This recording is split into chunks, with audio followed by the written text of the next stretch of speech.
Hi, Gilad. Long time no see. In case you don't remember, that's you, and that's me. Although, of course, we don't exactly look the same anymore.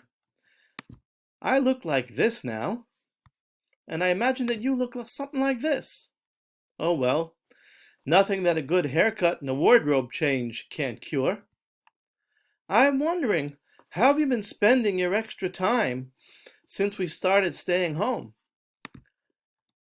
Don't you remember when hanging out with your buddies looked like this and not like this? Maybe you've been thinking of taking up a new musical instrument.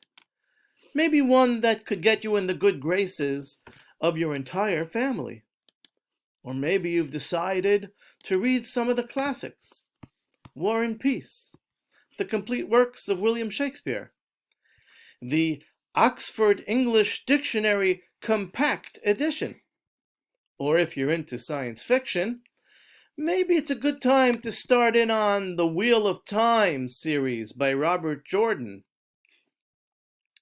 Or maybe it's a better idea just to kick back and have a piece of birthday cake with the very best family an 11-year-old could ever ask for. Happy birthday, Gilad.